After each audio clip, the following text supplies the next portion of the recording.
G'day, Dave, out and about with Dave. I'm here again with Tony from George 404 Recovery and More.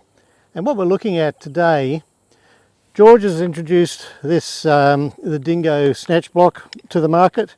This is the 22 tonne one, and there's a 24 tonne coming out with enhanced properties as far as the clipping goes. The clip that's on the back here, and that's a 24 tonne one.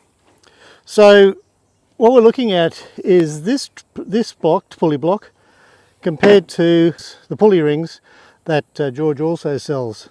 So this is the snatch block, the Dingo snatch blocks that George introduced late last year, and it's the 22 tonne one, and it has a clip on the back here, a pulley there, and also a pulley on the front there.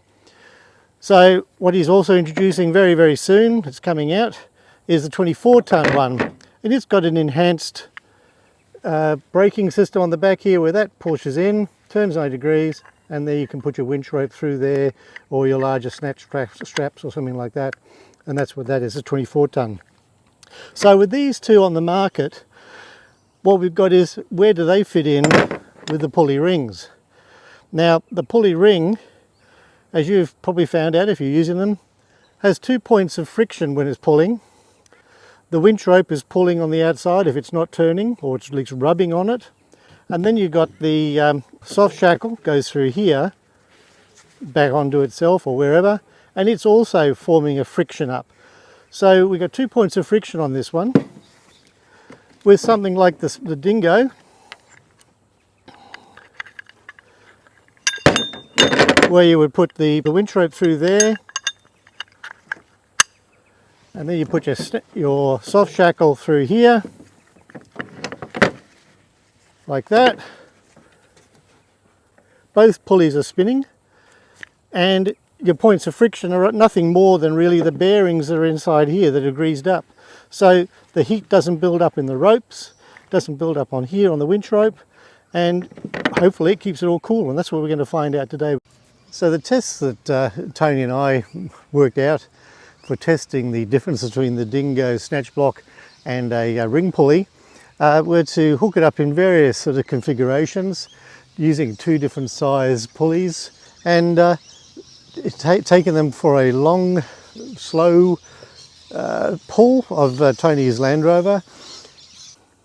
Now Tony and I appreciate that you would stop the winch every now and then and cool it down. We're just going to run a straight pull, see how it goes, under a bit of load, put the handbrake on, and we took some temperatures at the end of that using a laser temperature reader. And I suppose the differences between the two are probably best summed up as the ring pulley with the friction either at the winch rope or at the soft shackle that's taking it to the redirection point, because either one can create the friction, not both. With the ring pulley being about 8 degrees, 10 degrees warmer than the Dingo snatch block, it's interesting that if you were to do a really hard pull and not pay attention to giving the winch and the ring pulley a bit of a break, if you were to heat things up a bit, one can expect it to go a little bit hotter than that, and you have to be careful with it in your ropes and that sort of stuff when you're doing higher temperatures. So yeah, as I say, there's no frictions in the Dingo snatch pulley, and the temperatures reflected that. Another thing that Tony wanted to identify and show to you guys is the Dingo snatch pulley.